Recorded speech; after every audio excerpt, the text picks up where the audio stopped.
Salatu wassalamu ala rasulihi wa ala alihi wa ashabihi ajma'een.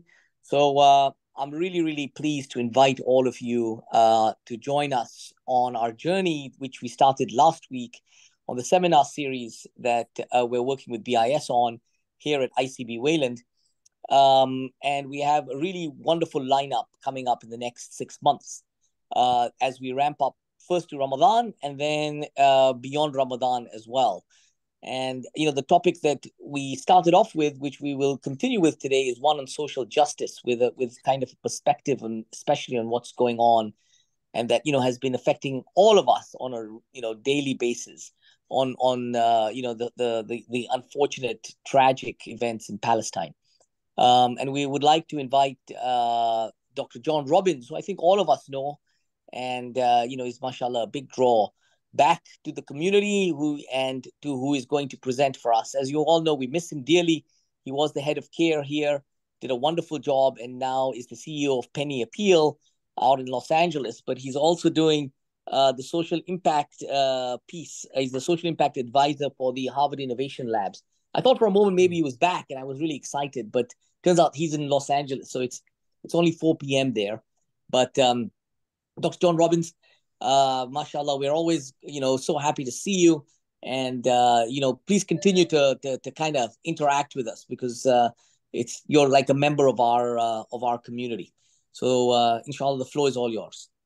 Thanks so much for having me. Really a pleasure. Great seeing a lot of familiar faces. Obviously, I miss everybody at Wayland. Love the community. Really happy to speak about this more broadly as it goes out on social as well. That way we can have even more of an impact. Obviously, I think this is an amazing initiative on the part of Wayland, really drawing on BIS and the community there as well to make sure that we're deepening and expanding our knowledge and our discussion about these critical issues now more than ever with the events going on in Gaza. May Allah subhanahu wa ta'ala bless the struggles of the people there, grant them freedom and justice, inshallah.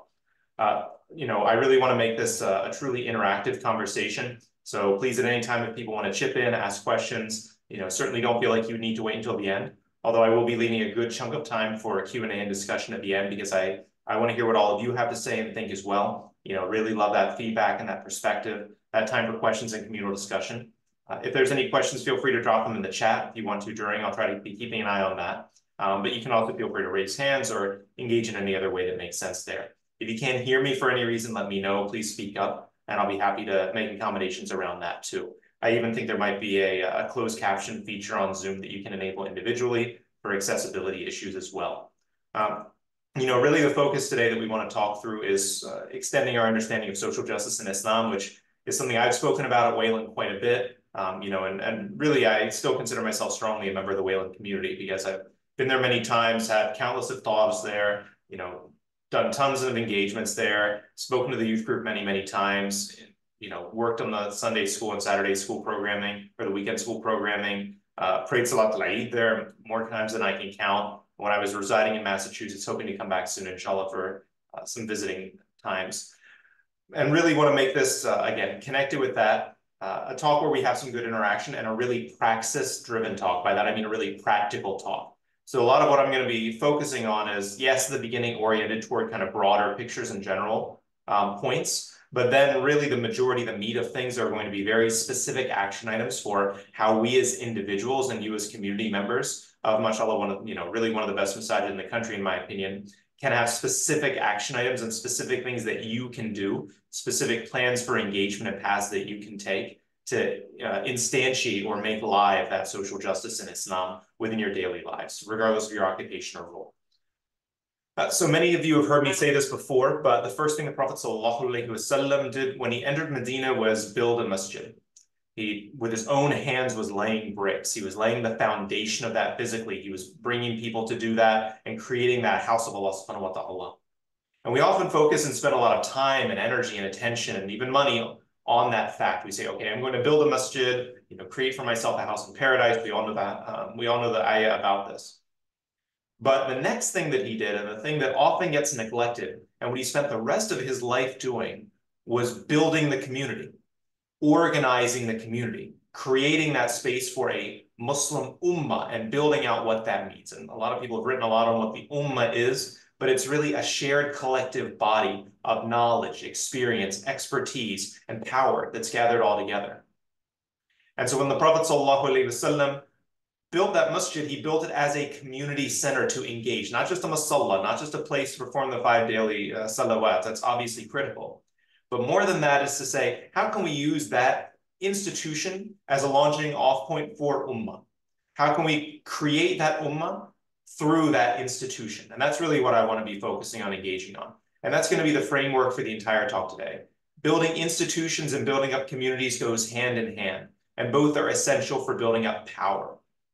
So, and I'm going to use all that as, a touchstone and a touch point will be the crisis in Gaza that's currently going on that we all are obviously very deeply impacted by, and the steps we can take to meaningfully make an impact there. But what I'm going to say is more broadly general, applicable as well. So, we talk a good bit about social justice in Islam. Now, obviously, justice, adl in Islam, is something that is very intuitive for us. It's something that's frequently mentioned in the Quran and Sunnah. It's something the Prophet ﷺ was committed toward, whether it's a justice against, whether injustices are against oneself, one's community, or another person, a fellow believer or a fellow non-believer. They're all taken as equal. One of the radical and beautiful elements of Islam that initially drew me to the religion was that incredible equality, that no one had more right to justice, regardless of their skin color, regardless of their wealth, regardless of their family background, regardless of education or age or ability or disability or gender or any other factor, that all were equal in that. If someone transgressed, they were equally judged. If someone was to do right, they were equally benefited. This is an incredibly beautiful feature of the deen. So when we talk about social justice, it's a recognition that that justice can't just reside on the individual level, that societies as a whole, or that individuals operate within societies as a whole, within their limitations and their assets, that we move and breathe and reside within these cultural features, these social features and constructs that, in as much as they have the ability to limit us, unfortunately, and make it more challenging for us to bring to life that social commitment that Islam so powerfully speaks toward, they also have the ability to enable us to do even more of it. And if used properly and leveraged properly and harnessed in a smart, intelligent, and strategic way, to enable us to live out our values as Muslims, those values of racial equity, of social and economic equity, those values of gender equity that are so profoundly powerful to all of us, and then so critically ingrained into the Islam that we all practice in every day. We're only able to implement and foster that justice with action. And one of the key takeaways that I'd like to make here today is that justice is incomplete. Adl is incomplete without action.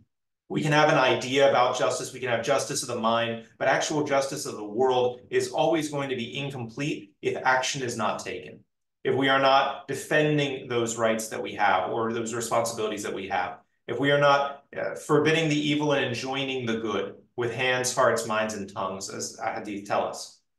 That element of social justice is going to be realized through the actions that we take on a daily basis, individually and collectively, through ourselves and through our institutions. And again, a lot of the focus here today is going to be on how do we actualize our individual action, or our individual selves, our institutions, individually and collectively, to be able to move the needle and take action there. And one of the critical touchstones for doing so is power. And that's something we're going to be talking a good bit about as well. A lot of people get nervous when we start talking about power, because as people of faith, we often say, okay, well, power is for Allah subhanahu wa ta'ala. We can do what we want, but it's not really viewed through that lens of power. Instead, power is viewed as something that people who are power hungry go for. Oh, politicians like power because they're just these kind of, egotistical, narcissistic people. And it's true, power has the ability to corrupt. It has the ability to lead people down false pathways. The quest for power in of itself can be extremely dangerous and lead people to take terrible, unjust actions and routes to get there. May Allah subhanahu wa ta'ala preserve us from doing any of that. But within the frame that we find ourselves, within the social paradigm of America, power is also something that can have enormous positive implications, and it can do a tremendous amount of good. Just as one example of that, we think of the incredible power of, I'm blanking on her name, Jeff Bezos' ex-wife, Mackenzie Scott, with her foundation, who is seeding power, or seeding economic and financial power to communities of color around the country, and to those doing incredible justice-oriented work on the racial, economic, and social fronts. She's a prime example of having enormous power that she is leveraging for that social good. So power is not necessarily something that is inherently negative or inherently positive. It's simply a tool that can be used in either direction. And I would argue that we as a community have shied away from seizing or going for those powers that we might have within our culture and within our system and within the social structure of America for far too long. We've seen the cost of that in many ways, unfortunately, with the conflict in Gaza most profoundly.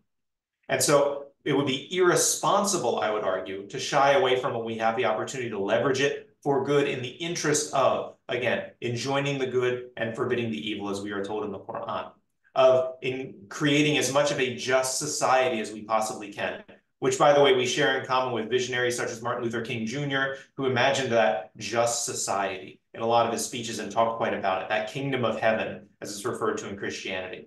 We have an amazing opportunity for that. And I would encourage each one of us to continue looking at our hearts and saying, how can I build up my power toward that effect? So let's get into a little bit of the nuts and bolts about how we can implement and foster that justice and power.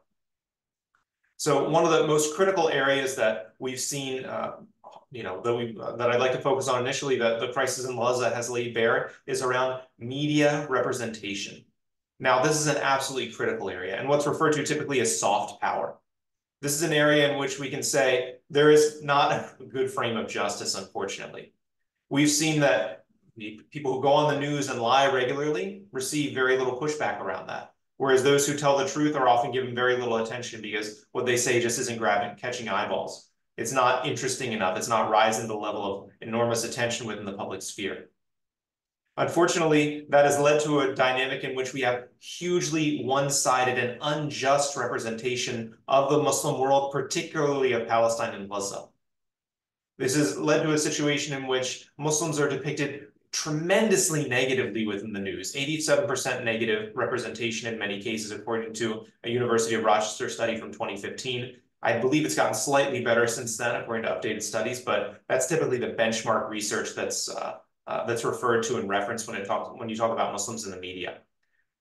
So within this hugely one-sided dynamic, it's very difficult to have sincere and genuine justice where you can say, okay, both sides of an argument are framed with equal time. They're given equal perspectives, equal attention, equal airtime.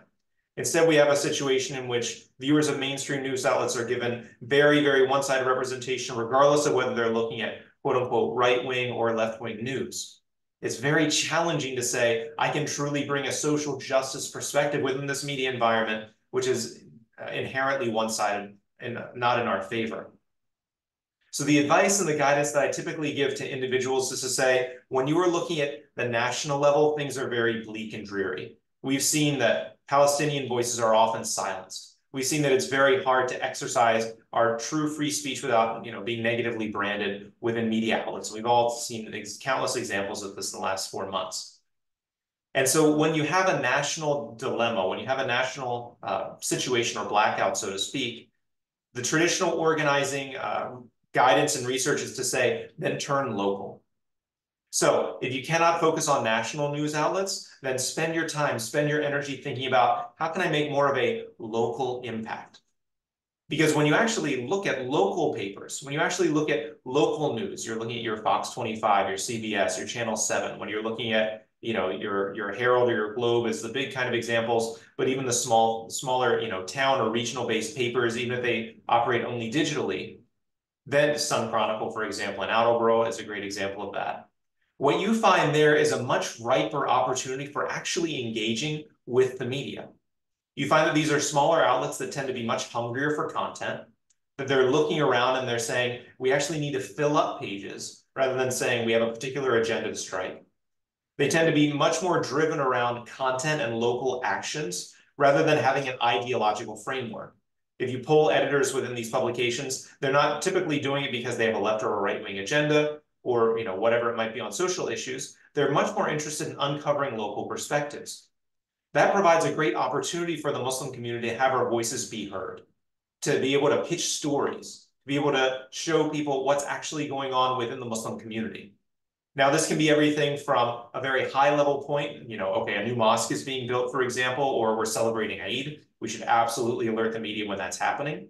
right on down to something basic of saying, hey, here's a Muslim physician who's volunteering 10 hours a week at a clinic or starting a new clinic.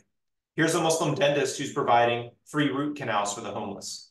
Here's a group of Muslim women who are doing a giving circle or who are volunteering at a soup kitchen on the weekends or who are doing a Boys and Girls Club extension. Here's Muslim, a Muslim sister in high school who's doing amazing work on her basketball team, for example, or someone who just got accepted to a great college or university and is the first in her family to go. These are powerful human interest stories that bypass a lot of that partisan ideology that is so dehumanizing. And in particular, we see all the time with media representation around Gaza and is absolutely unjust and deeply connected with this idea of social justice. When Palestinian lives are often reduced to bodies, when they're reduced to numbers, that is dehumanizing in a fundamental way that allows atrocities to continue, that allows American audiences to excuse and apologize for this and just move on about their day and not think twice about committing more money or more bombs. But when we provide genuine human interest stories, when people have faces and names for an Amir or a Malik or a Rahma, then suddenly they move beyond statistics into human beings. Much harder to dismiss, much harder to be just cast aside. Now, a specific action that each one of you can take is to look and say, look at the opinion and letter to the editor sections in your papers. Letter to the editors are about 250 words, very quick, very brief summaries of things that are happening. Opinion pieces are closer to 500 to 600 words typically. Now, within audiences of local papers, these tend to be the most read sections. They tend to be the most trusted sections. And they tend to be the sections that individuals report as having the most influence on them as readers.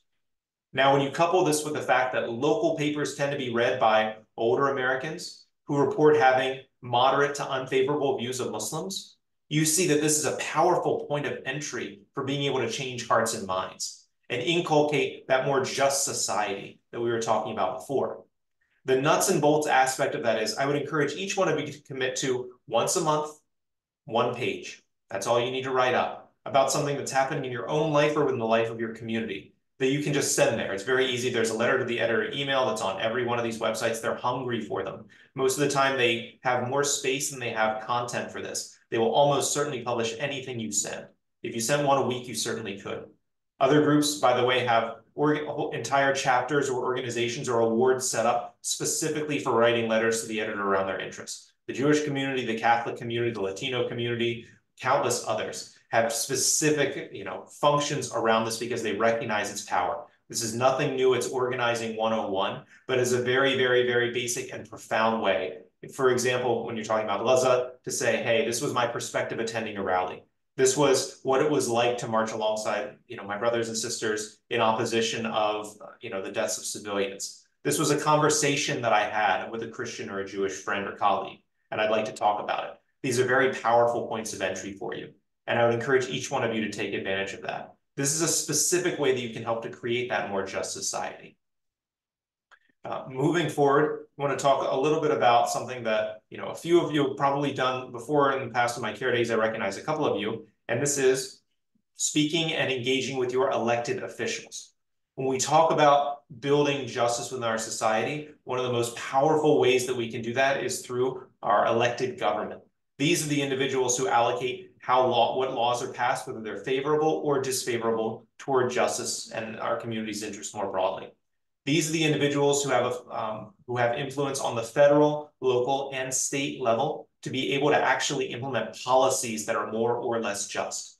These are the individuals who will actually be able to allocate funds toward those things that maybe we say, okay, that you are going to dedicate funds toward education, which I believe is a priority for creating a just society, or you're going to allocate funds toward gifts for a tobacco company or whatever that might be, which is against what I would view as a just society or just actions according to our dean. And so this is typically referred to as lobbying, is engaging with these elected officials. And I would encourage each one of you to think of yourselves as a lobbyist, again, within legal limits. Again, lobbying is one of those things like power that has a terrible name, terrible reputation. You think of these kind of seedy tobacco lobbyists or oil lobbyists spending millions and millions of dollars to try to bribe or influence politicians. And there certainly is that, and that's terrible. But the real power is that anyone can lobby. Anyone can try to engage with and move the needle on or influence your elected officials. There's nothing inherently wrong with it. It's part of the system. And the good news is that for all the millions of dollars tobacco companies might spend, one citizen, one regular person coming in is often given a much, much bigger voice in that. When you've held or then weighed against then all of those voices there, because they know that these are earnest, actual local voters, and politicians really care about that. When we've done Lobby Day, Muslim Day at the Capitol or Muslim Day on the Hill and within locally or federally for Massachusetts delegates, what we've seen over and over again is that they will pay attention.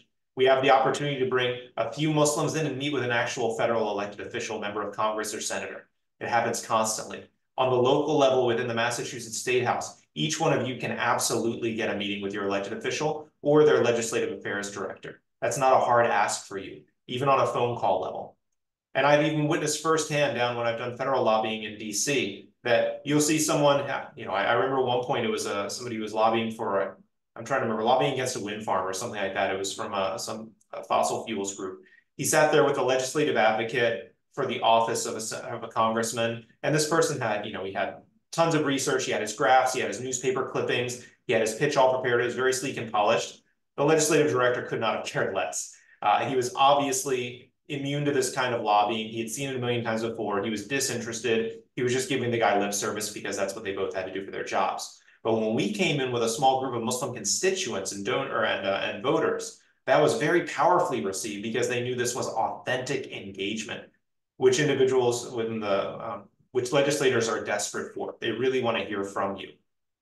And so as you're thinking about what are my top social justice issues, whether it is around, I care deeply about racial equality in my school system. And so I want to make sure I'm engaging with people on the education committee, for example, and saying, okay, how are you allocating funds toward having more racial equity, where students of color don't have worse outcomes than students who are not, simply because of the color that they happen to be born into in their bodies.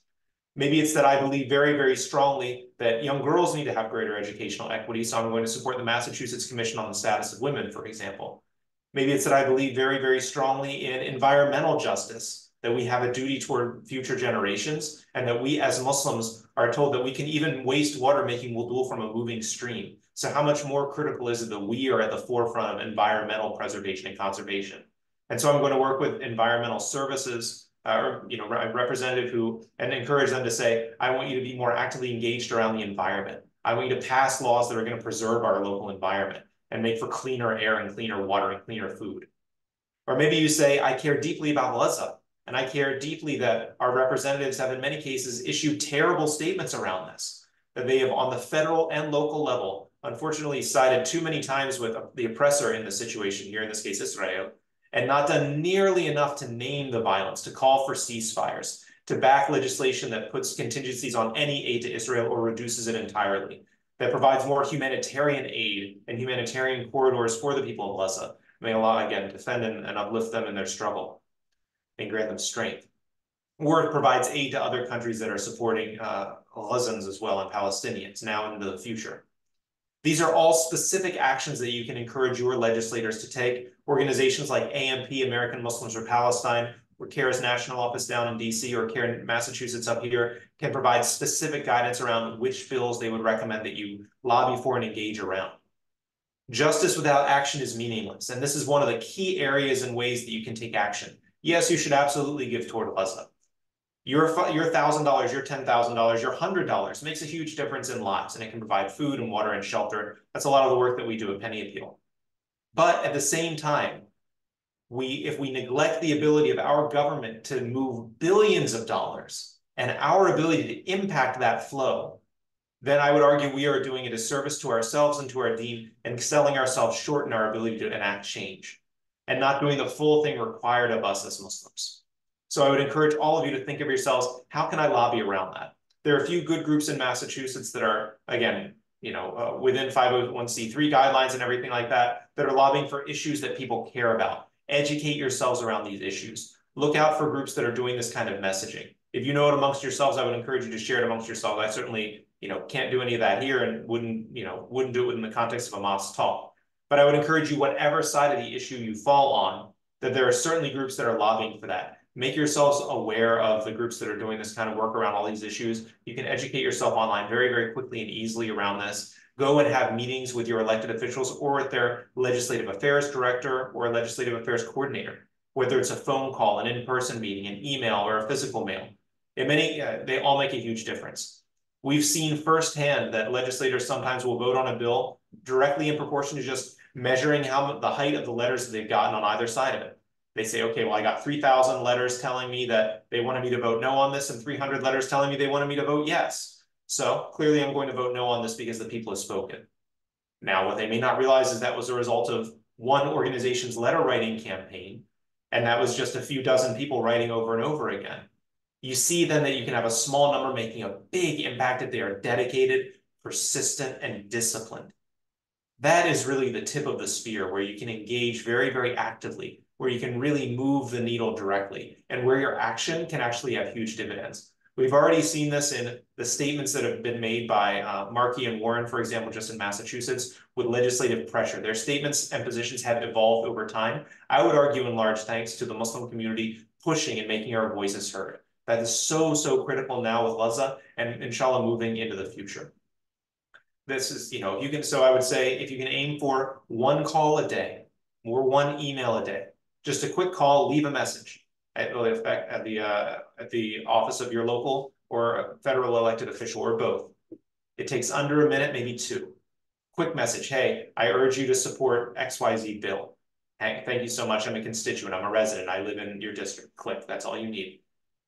Couple that with the once a month letter writing to the op-ed or the letter to the editor, and you will become even more of a force toward this. We've seen a little bit of this engagement with our community, but we are just beginning to wake up to it. And I would argue that we're a little bit behind, so that's going to require even more catch up. If you can do more, that's amazing. But if you can even just do that, even just that little bit is incredibly powerful and amazingly impactful.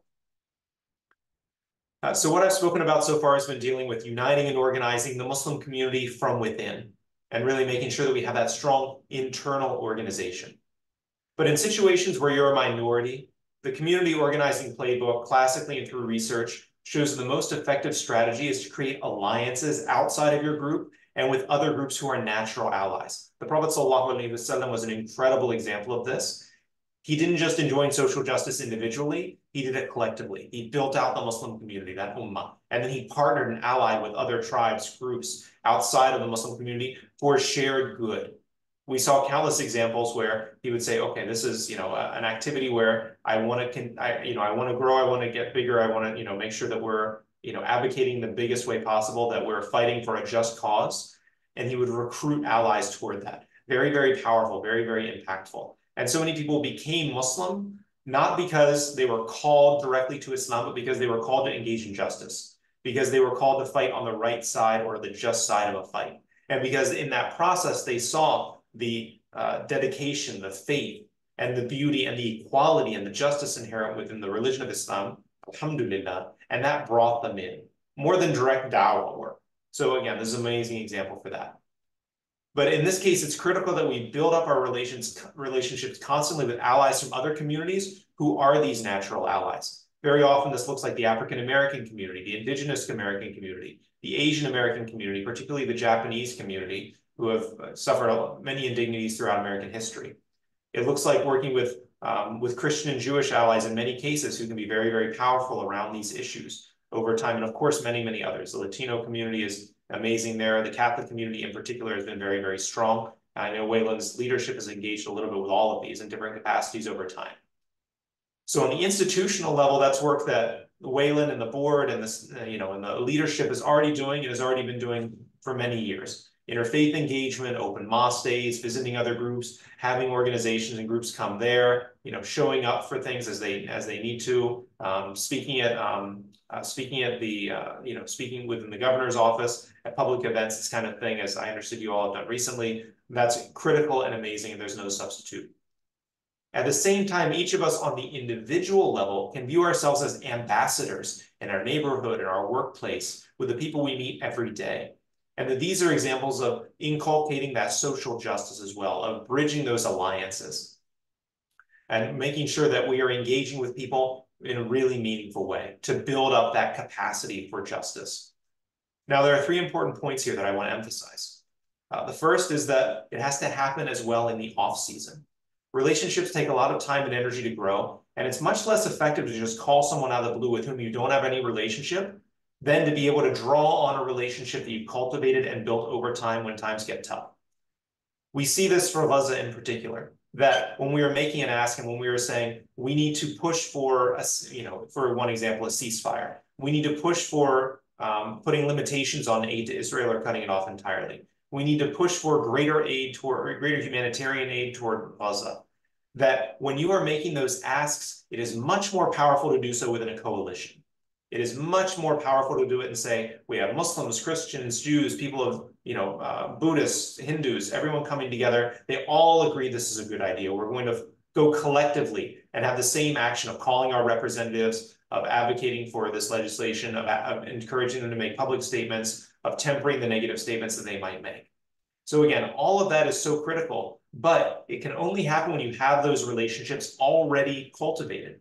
So that means that you're sitting down for coffee with people regularly, that you're inviting them into the masjid or inviting them to come and join Salah or inviting them to come to a community iftar during Ramadan, for example, or having it at your home.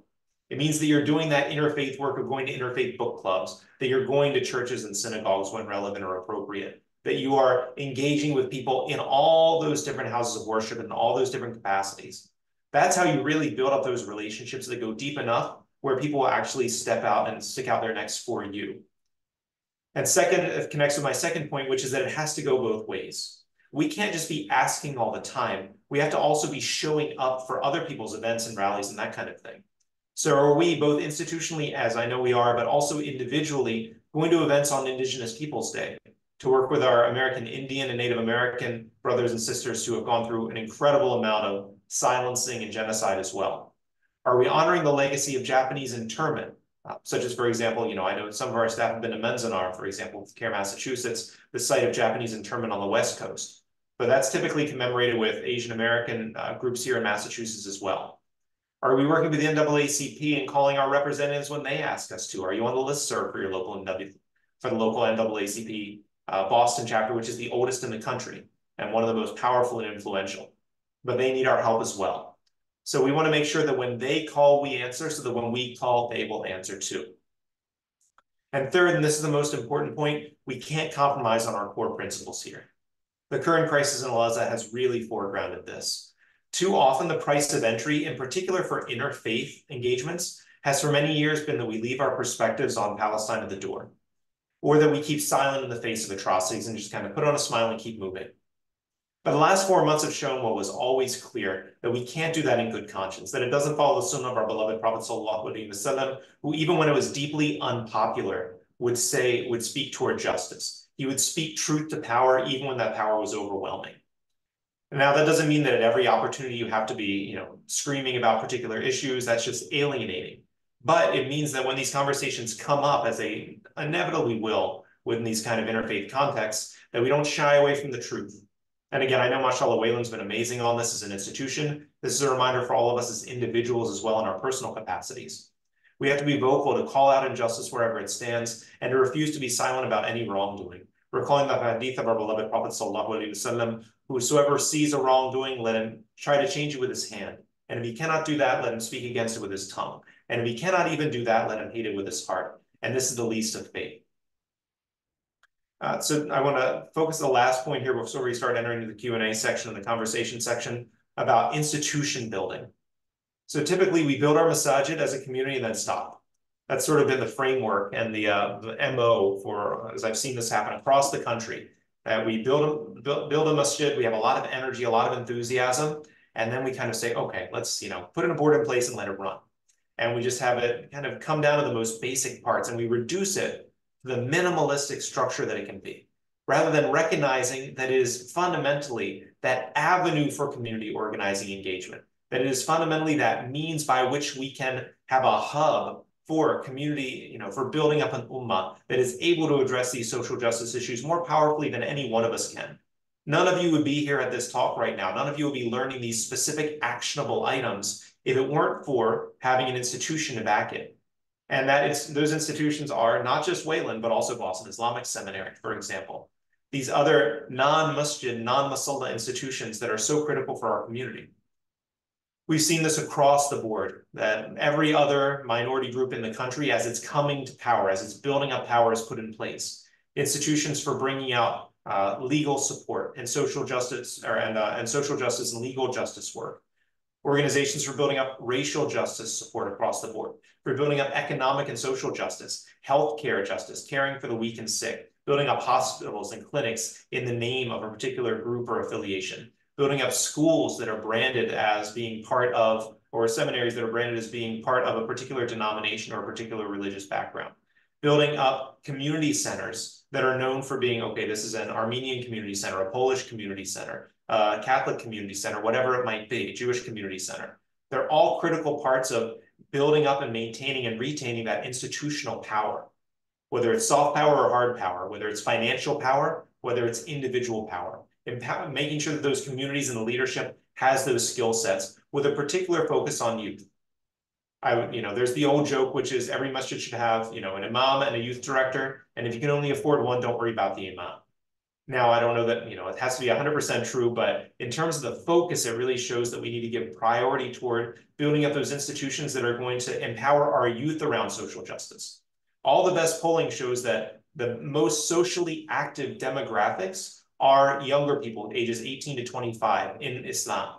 They are the ones who are saying, yes, my Islam is manifested through praying 5 times a day and coming to the masjid, but it is equally manifested or also manifested through how I care for the other minorities within my workplace, how I care for those who have less money than I do, how I care for those who are being discriminated against, how I care for those around the world who face injustice, such as in Gaza. And so we want to make sure that we provide opportunities and outlets for that kind of engagement, because what I fear, brothers and sisters, is that if we don't provide that kind of outlet within the community, within our institutions, within our masajid, and within our mainstream Muslim institutions, that our young people will look outward for that. They'll say, okay, great. Amnesty International is doing that work. They're doing great work. Human Rights Watch is doing that work. They're doing great work too. And I know Muslims who work in those organizations, and there's a place for them. But I want to make sure at the same time that we are able to also have institutions that provide that lens from an Islamic perspective that the next generation can fall into, fit into, and have a home within as they are building that up. And that we can locally and indigenously build that up to in a powerful way. That we support those with our money, that we support those with our volunteer hours, that we support those with our time and commitments as well. And that we work to build up those institutions so that we have them in place. We all know that you don't build a fire station when the fire is happening. You don't build a hospital when you're having a heart attack. In the same way, the crisis in Gaza now is also an opportunity, unfortunately far too late, for us to see that we need those kind of institutions in place now so that by the time the next crisis comes, we'll be better positioned to be able to fight back. We will have that list of 1,000 Muslims who are ready to call at a moment's notice and apply pressure for our elected officials, who have the relationships built up with them. That we have that list of 100 people writing a letter every month to the editor of their local papers, making sure that they have those relationships built, that credibility determined, so that when people are opening up the newspaper page and saying, yeah, I saw these terrible things on the news, but my local neighbor Ahmed is telling me that, he has family in Gaza, that he's seen their suffering. That's a different perspective that I'm not likely to hear when I turn on other news channels. I wonder what's going on. I'm going to look further. There's an incredible opportunity for us, for each one of us here tonight, to make a more active stand, to take a more active position, and not just look at social justice as something on an idea level, on an ideological bent, or kind of something more structural or big picture, but to say we as individuals have within our own hands, within our own tongues, the ability to make change here, the ability to live out the best principles of our deen, those which bring us closer to living out what that true Muslim ummah, that vision has always been, a society in which no one goes hungry because they were born into the wrong zip code, in which people have equal opportunity regardless of the color of their skin or their gender within schools, in which everyone has an equal voice when they are making their voices heard to the government, and in which they can actually feel like they have an opportunity, both for ourselves and for our children. So I would encourage each one of you, just to close, to seize that opportunity and to not let it slip through your fingers and not lose energy around it or discipline or engagement around it in the months and years ahead. because it's all about that long-term, small action over time, which makes the big difference. Okay, thank you so much for your time on this. Really grateful to talk to you about it. I want to make sure that we're leaving plenty of time for Q&A and discussion too. Okay, I see a poll going up too. So it's Jazakallah khair, Dr. Robbins, and that was wonderful. Really some actionable points, which I think is exactly what our community needs to hear as we become a little more sophisticated in this process. I think a little bit like when COVID kind of brought some of our communication and AV ability up. I think this time at Gaza has really made us realize how backward we were in terms of our interactions with the system, not only with our elected officials, but as you say, with the media and with all of these other kind of areas. So really wonderful, actionable items. And thank you so much for that. So I'd like to just open it up to anybody who has questions. Sister Rana has posted an intriguing question, because I think that in Brookline, they really have been doing some of that engagement for years, and they've felt somewhat stymied when this happened. So perhaps you can read that question and start there, and then I'd like to open it up to anybody to drop a question there or ask live John Robbins. Thanks so much. Yeah, sure. No, Jazakallah here. I see your hands up, Ali and Iman, but I did see Sister Rena's question first for Brookline. Yeah, traditional media strategy dictates that it's much harder to silence a voice than it is to put out counter messaging and drown it out that way. So it's very, very, very hard to be able to really say, okay, I'm going to make sure that this message doesn't get out there. There's a lot of apparatus, there's a lot of power behind putting out those messages. Very hard to say, okay, I'm going to prevent that from going. There are a few things that you can do. One is that you can, obviously you try to minimize it. You try to make sure that you're not having it promoted any more than it needs to be. That means you're talking with outlets that are putting it out there and say, hey, this is unfair, one-sided. Don't help it to spread anymore. So you can try to minimize in that regard. You can try to discredit the source a good bit. So for example, you can share information or material that says, hey, this is why this messaging is not accurate or reflective. This is why the group that it's coming from is, really, suspect and obviously not someone you should be listening to. But the most effective thing that we as individuals can do is to try to get out a body of counter messaging, even, whether it's a small amount or a large amount, that has a greater impact around that. So to be able to say, okay, that means for every time I hear, a webinar or something like this around that, it means I'm going to hold another public vigil, public action, host a talk in a school, host a talk wherever it might be, to try to counteract some of that messaging just from an exposure level. When the traditional media spectrum is, you have on the one hand, really your hardened people on one side of an issue that are not going anywhere. On the other end, you have your hardened people on the other side of an issue that are not going anywhere. And then you have what's called the movable middle. So, people who are already very, very hardened toward, the pro-Israel perspective on Gaza are probably not going anywhere. The people who are already very hardened on the pro-Gaza perspective also probably aren't going anywhere. But you're targeting that movable middle and trying to get messaging out there in mediums and platforms that is actually going to make an impact for them. So sometimes this is community groups, sometimes this is Facebook groups that are not like a pro-Israel Facebook group, but just a generic community group that might have this conversation going on. Those are the opportunities for you to engage much more actively with people. And also choosing allies within that community. So Jewish Voice for Peace, for example, is an amazing group that does incredible work. They're courageous in it. So I'd encourage any partnership with them possible. But I'd love to hear more about this. I know I've heard more about Brookline. It's not an easy situation. I fully recognize that. You have one of the harder ones that I've encountered. So, Sister Rana, did that answer what you were asking? It did. I mean, the webinar I saw actually was pro-Palestinian. It was IDF soldiers who had actually seen, they themselves called themselves terrorists and said, oh my God, look what we're doing.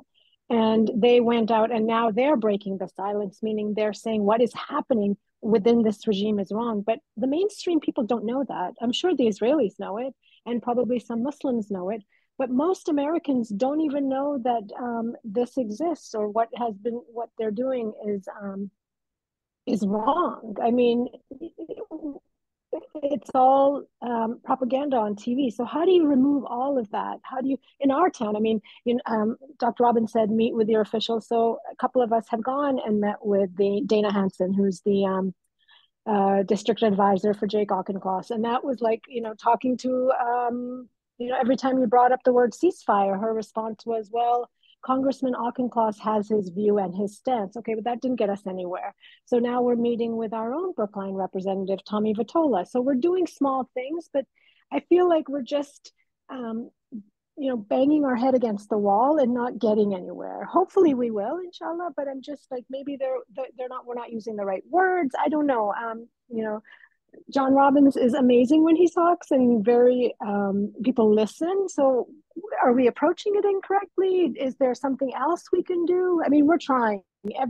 We're at select board meetings, we're at school committee meetings, we're doing everything we can in our town to voice what we're saying. And I actually met one of the cousins of a Israeli hostage that was released. And when I mentioned to her a couple of things, and the thing that got me was, the first thing she didn't like was, people were ripping down posters. And so we had a huge discussion in our town about posters and platforms to put posters. And to me, it's a divisive thing. If I start putting up a poster, if they put up a poster of an Israeli hostage and I put up a poster of a maimed or dead Palestinian child, what is that going to do in my town? So people realize what this can cause. But it's like, she had no soft spot for, it was all right to put the posters up, and we in Brookline thought it was wrong. As you know, there was a dentist from BU that lost her job for taking off the posters. And amongst our group, we're like, wait a minute, guys, this is bait. Don't go out there. Call the Department of Public Works. Tell them that this is on town property. This cannot be done. But there's certain things you feel like it may seem logical to question, but they're just so blind about it.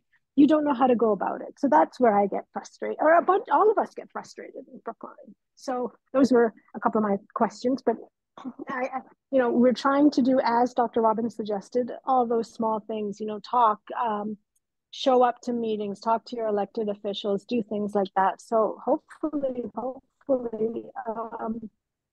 we'll keep at it, inshallah, and there will be change. Good points. And let John let me see kind of what his take is on some of those. Yeah, he's probably like, oh my God, Rana, that's like a whole hour of what you just did.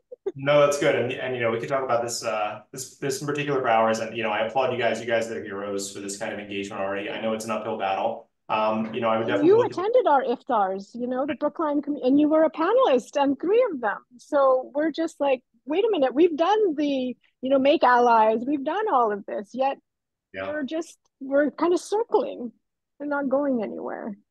No, it's true. I mean, part of it's that you're thinking, ultimately we have to be thinking of the 100-year plan, not of the, 100-day plan. Unfortunately, a lot of this work is predicated on, how are we looking at what kind of, environment are my kids or grandkids going to be inheriting around this, and what kind of process can I create there? Part of it's that you're creating space for people to have that dissent and to have those informed, counter thoughts a lot of the time. When I was doing SJP organizing in college, I was at Cornell, very conservative campus, hyper on the right around Israel-Palestine engagement. It felt like nothing we were doing was going to make a difference. 10 years later, obviously, it's a much stronger organization on campus, and they're doing real work. But part of that was because we were knocking on the doors, getting them slammed in our faces, and talking with the department leadership who were calling us terrorists and things like that. But we softened the conversation and made openings for other people to be able to think that through too. Somebody like Auchincloss obviously is going to have his very particular perspective, likely not going to be moved, but you can make him think twice about issuing a statement. Like you may not be able to tear down the signs, but you can make people realize that putting them up there is not a zero-sum game, and it's not without social cost in a lot of circumstances. Right. It's enticing, both directions. It's enticing, and people just don't see that. I mean, thankfully our select board did, but the people, I guess, that are pro-right, I mean, this lady wasn't pro-right, but it's just they look at it and they're like, no, but there's nothing wrong with posters. And it's like, well, there is, because then I can go up and start postering like, 7,000 children. Should I start putting up? Off here, but I think we have a bunch of questions, so let's move on if you don't mind. Absolutely. I'm sorry. Yes, absolutely. Thank you, Dr. Robbins, as always. No, thank you, Rana. And everything I'm saying is, again, guidance, recommendations, advice. I know some people are doing all of it. Some people have never heard it before. So we're trying to kind of cover all the grounds. But, obviously, I'm a huge, huge fan of everything you're doing in Brookline, and happy to connect with you offline as well and provide any guidance I can. You know, I know, but I recognize it's a really hard situation. You know, just in full recognition of that. Okay, so Faisal, Dr. Faisal, do you want me to go through the questions on the side? Yeah. Well, whoever raised their hands next, I think that Ali or Imam, and then I see a couple more questions down there too. Yeah, so why don't we go Dr. Ali and Imam's next, and then we'll go with some of the written out stuff, if that's okay. Thanks, John. We miss you. So I do think the previous question is what I wanted just actually to focus on, and really the last actually maybe sentences that you said as well. JVP, I've been actually a big supporter of them from the very early days. I can tell you some people thought that the group was not even legitimate, but I talked to these people and I knew from the beginning when they were actually 25, just a group of 25, I actually put money to, because I listened to them, I talked to them, I met with them, and I saw actually something coming from them. So my question to you, maybe even actually more than a question, to me, it's bothering me for many, many years, is that we are not organized. And I do think the problem is exactly what Sister Ayaz just said right now, is that she's a doctor, I'm a doctor. How we gonna organize ourselves? I can talk to the people around me. I think Faisal can do a little bit more because he is actually a public figure more than I do. But at the very end, I do think we need some professional people with us, some people that will be doing only this. And I don't want to name other groups, let's say, yes, Christians group, you know, evangelic groups, Armenian groups, Jewish group, etc. They organize themselves. In fact, they have people like you who is eloquent, who knows what he's going to say, etc. So let's imagine again, I am actually a very, you know, very well-intentioned person, all right? And I go and I meet with people that are extremely ready to questions. The only thing they're going to do, they're going to just probably play with me. You know, ask me a question that I cannot answer the right way, right? Because this is also politics. It's not only actually really about justice and about, yes, of course, if it's about justice, justice is obvious to everybody. Thousands of Palestinian dead, all right? You know, cemetery are actually just in all over the places. Mosques are actually, and churches are destroyed. Villages are completely wiped from the map. So where is the justice? Of course. But even with that, these people, because they are professional, they get you. Because you don't know how to get them. You don't know how to, we're naive. All right. I'm actually okay with what I do. Of course, you cannot get me. But with other things, no. I do think we need, in my opinion, we need actually a representation that will actually get us there with people that are professional. Of course, you're going to ask me, who's going to pay for that? And that's what I want to understand. I'm very happy to put my money. And I do think many of us, all right, when we trust actually the organization, when we trust people, we can. But I do think we need more organization. We need something, a plan that you said yourself, 100 years. I hope no.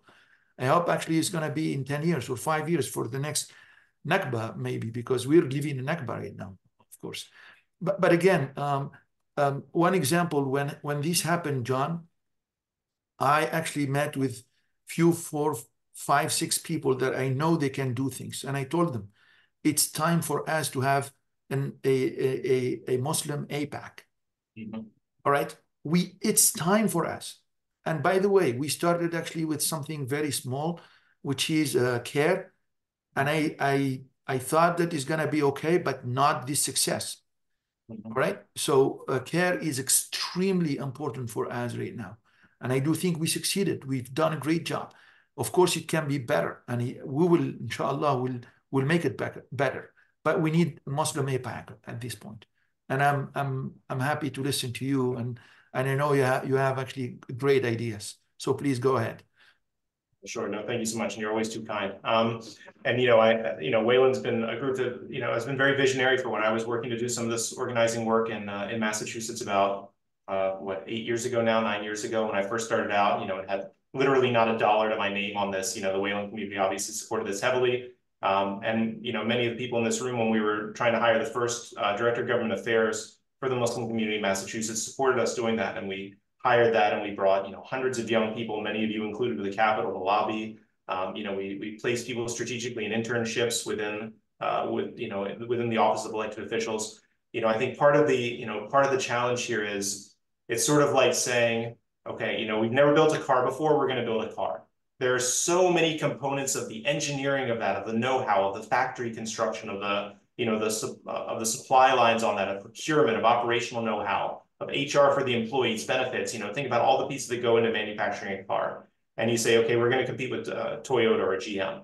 And so I think that's great. We have to, obviously, we don't have a choice about it. But it is it's an extraordinarily complex process that has 40 or 50 moving parts. And so, obviously, this is no one person. This is something that is a 50-state solution that draws on a federal and local, initiatives that are in place already, that, coordinates other governing bodies or other groups that have done this good work already, like MPAC, USCMO, U.S. Council for Muslim Organizations, CARE, AMP, American Muslims for Palestine, PCRS, or PCRF, Palestinian Children's Relief Fund, UNRWA and their representation and workers there, and 5 or 6 other amazing groups. JBP is really chief among them. The Quaker Lobby organization is really amazing and does great work too. So there's a whole host of groups to coordinate. It's a longitudinal process of getting more Muslims within elected office, like Jetpack is doing locally and doing great work around that. I know we have a lot of supporters for them in the Wayland community and here in the room as well. It's about ensuring that we have the political muscle to be able to push back on those efforts. So creating 501c4s, which are able to make political donations, which, some CARE chapters do that. I know here in CARE California, there's a big group around that, but also other organizations that are just independent of any larger entity do great work on that too. Again, making sure that they're staying well within legal and federal guidelines for that campaign distribution. It involves, leveraging large amounts of money toward that. It involves Muslims within media as well, doing representation there. So that's things like scholarships for people who want to enter journalism school, supporting Muslims who are, doing great work on stations like NPR, really moving the needle there. There's a whole host of things that go together. It's unfortunately not a simple answer, and I want to make sure we have time for all the other questions. But obviously, something we can talk more about. I love the commitment. I love that you and your family have been so engaged around this, and I hope more will continue to also put their money where their mouth is for this too. Just like a diversified finance portfolio and personal finance portfolio has all kinds of allocations. I think it would be a mistake if we say we're just going to send all of our money every year overseas, even though that's, the hat that I'm wearing right now in my organization. But I think the more appropriate perspective is to say, I'm going to give 10% of my charitable donations or 25% or 50% domestically toward building up institutions. And the other half, I'm going to do more toward traditional charity work. But I certainly wouldn't go any lower than that. Okay, so Iman, I think you had the next question. Yes, Assalamu alaikum. My name's Iman. I'm actually the youth group coordinator for ICB Wayland. So I really appreciate you mentioning that piece about how youth are extremely important and relevant to social justice, especially in Islam and as young Muslims. It is a huge part of what we're supposed to be doing. So I want to ask a question. I would actually love to connect with you separately after this, just to talk a little bit more about tangible things we can do as a youth group event or things like that. But as for I want to ask a question that's relevant to everybody here. I know a lot of people in here are parents, and there are a few youth group members in here as well. But I feel, unfortunately, in the Muslim community in general, right, a lot of the stereotypical thing that parents will push their kids into is like STEM majors and fields that are like doctors and things like that, right? Obviously, that's a very general statement, but I feel a lot of times that is the case. So my question is, how can we motivate youth to be more involved in these social justice issues? And another point of yours that I really liked is not just, issues that are relevant to Muslims, but other social justice issues as well, right? Because we need to be there for other communities so that they're there for us in our times of need as well. So I guess my question is, how can we, as, elders in the community, as youth in the community, how can we motivate each other to continue to do this type of work? How can we motivate each other to, take time out of our busy schedules, right? These kids in high school have like college applications, SATs, all these other things going on. What can we kind of do to still push and motivate them to be involved in these issues as, our duty as young Muslims? Yeah, no, thank you so much. And as a father of two young girls, one of my sad points about moving away from Massachusetts was not being able to have them involved in the Wayland Youth Group when they got old enough for it. But no, obviously you guys do incredible work. Really so happy for that. A couple of functions there, really quick is, I certainly hear that and I feel that, when I went off to college, my parents told me you have a lot of choices. You can be any kind of engineer you want to be, social, or, environmental, mechanical, civil, whatever. So I very much understand that. I think, obviously this group, we have a lot of progressive parents who really understand that, the future is in having a holistic representation. So, making sure that we talk about Muslims who are running for politics, making sure that we talk about Muslims who are in academia or Muslims who are artists or journalists with as much, reverence and respect as we do for Muslims who are engineers or physicians or, architects or those more kind of traditional fields. That's all going to be a really critical step. Making sure that we as parents are engaging around these issues too, that we're going to Muslim lobby days, that we're including them on our calls, that we're saying, hey, I'm getting ready to call, my elected official, do you want to be a part of this? Or I'm going to a meeting, let's pull you out of school for half a day and we'll go together and, go to the State House. That we're doing civic education and making that a part of our fabric, that we're saying, hey, let's talk about this. Or, in our family, for example, we spend Thanksgiving, the day typically referred to as Thanksgiving, reading books by Native American authors and talking about, how our country was really built and what perspectives that might have. Or when their school system promotes, the 4th of July, we talk about, well, this is why that can be a challenging holiday for a lot of us. And Veterans Day, what that really means and what does it mean for America to go to war and the context there. So really engaging around those issues very proactively in the same way that we do when we're encouraging them to be architects and do STEM work, which is also something that we do for our daughters. Okay. Thanks, Iman. Craig, saw your question. That's a tricky one. It's going to depend a lot on the relationship. If you know the chief of staff, if there's somebody that you feel like you can have an honest conversation with, and maybe just do a sidebar and say, hey, look, we really want to talk with the governor. What are we trying to communicate here? What are the chances of that happening? It depends on the issue you're trying to do. The governor could be trying to insulate herself from having to deal with a tricky situation where there's a no-win outcome for her. Typically, electeds won't take meetings where there's a no-win outcome or where the ask is going to be something they know they can't deliver on because it puts them in a situation of either having to promise something they know they can't do and then you risk getting them caught on that, or they say something, that they don't want to your face and then you come out angry. Putting a layer of insulation with an, chief of staff avoids that. You can always say, we'll start with a chief and then say, let's do a follow-up later on based on how that conversation goes. If you're doing the governor, it's going to be more ceremonial because governor's not setting priorities. Even chief of staff, you're going to want to insist that the legislative affairs director or the legislative affairs liaison, depending on how they term it now, is present because they're going to be really the ones moving on it. Chief of staff is going to be a little bit busier and high up for that, to be honest. So, good for you to do that. If it's just purely ceremonial meeting, then you can say, no, we want the governor for a photo op. We just need 5 minutes. Make sure to book us when she's around. We can catch her on a drive or something. But if you really want to do substantive policy, you don't need the governor for that. So it's called the legislative, what was the name of the person? Legislative affairs director or liaison. Typically. Or liaison, okay, legislative affairs. I haven't talked with Healy or her office very much at all, to be honest with you. They might have returned it. Okay. But basically whoever's dealing with the legislature and getting stuff pushed there. And you can ask the chief of staff. Typically chief of staffs, they want to text you. You can get their phone number and just have a more informal conversation because they're the behind the scenes movers and shakers. Okay.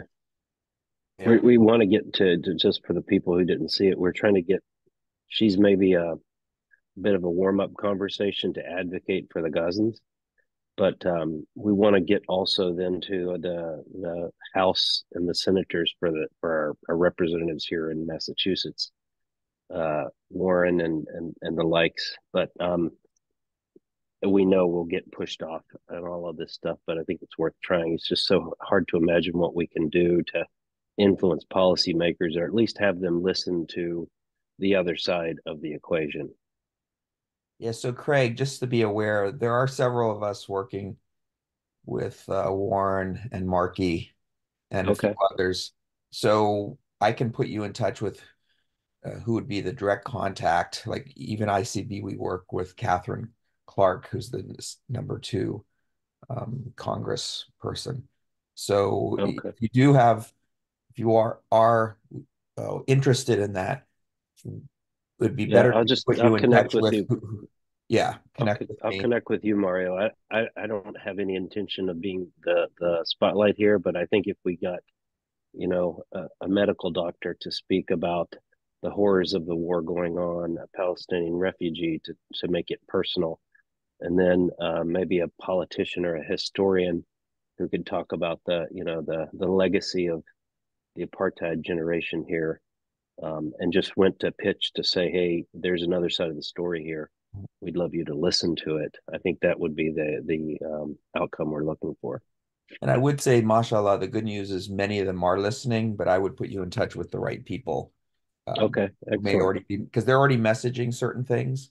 And so we either collaborate with that or extend it. Mm-hmm. And by the way, Craig, that's actually been the strategy that we've been using, exactly as you outlined. And inshallah, we'll bring you in and kind of push kind of what we've been trying to target. So there's been a lot of behind the scenes work already ongoing. Mm-hmm. Excellent. I don't need to reinvent anything, just help somehow. Yeah, thanks. John, there was a couple more, I think maybe, was it from Sister Keisha? There was a comment, and I don't know if anyone else has questions. Feel free to kind of answer as we kind of come to the end of the session. Sure. And Dr. Faisal, I just want to make sure, when you say we, I assume you mean outside of the structure of the mosque. When you say we, it's just a group that is not formally affiliated with a 501c3. Just want to put that out there since we are publicly recording this, and we don't want to go foul of any federal guidelines toward IRS. No, absolutely. Yeah. Mm-hmm. Okay. So so Keisha, I think again, it's depend on which group you want to focus on. So CARE National has a couple of action item pages that I would encourage people to look at. AMP, American Muslims for Palestine, AMP. I was in Mass Convention in Chicago a couple weeks back, and they obviously just had a ton of action items. Really, really good up on their site of specific bills or policy points to be focusing in on. So I think that's really powerful there. I understand there is a kind of a WhatsApp group organized in Massachusetts calling elected officials every day. And I understand that actually has maybe a couple hundred or a few thousand people that seems to have gotten some wins down. So, you know, I don't have that info that I think I could share publicly, but if there are, you know, people who are kind of connected with that group down in Sharon, they're doing some very specific pushes around specific bills, and they seem to have had some good success there. Media training is great. I've done them at different parts of the state back in my CARE days. I think you could definitely call the local CARE office head by Sister Tahira now and ask for media training in Wayland. I can also pass that along to her too. Yeah, and then, I was asked to remind people about the poll also. You know, do enter in the poll before you leave. I think that's really great. You know, and again, I think I'll say this. It is a testimony to the fact that we're on the right side of history, that we can go against, you know, that we can be in the face of decades and decades of lobbying by the Israeli lobby and supporters, you know, hundreds of millions of dollars spent in various ways and still be having positive impacts. You know, it's not a one-to-one where each side is spending $1 million. You know, no, it's, you know, enormous infrastructure built up versus, you know, very, very minimal here. Even I like to give the example, you know, Combined Jewish Philanthropy, CJP, within Massachusetts, you know, has, I think, something like a $300 million at this point budget toward distribution. It's very, very, you know, right-wing pro-Israel group. They recently got $20 million from Robert Kraft to renovate their offices, which is more than the entire Muslim community infrastructure in Massachusetts in 2 years spent. So again, that's just for like drapes and chairs and tables, basically.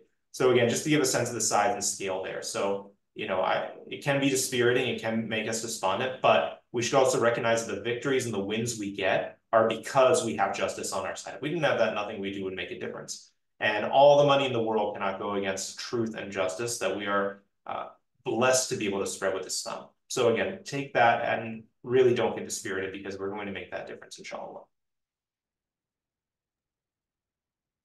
That's a wonderful note to end on, John. And alhamdulillah, you know, they plan and Allah plans, and Allah is the best of planners. So I don't know if anybody else has any comments, but I think with that, perhaps we can end today, John. Once again, you're welcome to come back to Massachusetts. You are a son of the community, and we would love to have you back at any time that you're coming. So let us know in advance, inshallah.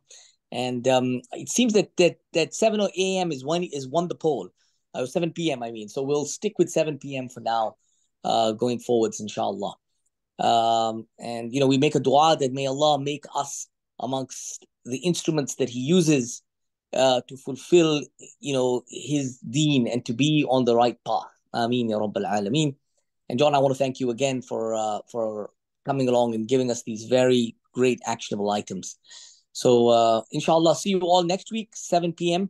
And we'll continue on this theme and then kind of shift next month into Black Awareness Month as well. So assalamu alaikum, everyone. Thanks again so much, everyone. Assalamu alaikum wa rahmatullah. Thank you so much. Thank you, John. Thank you.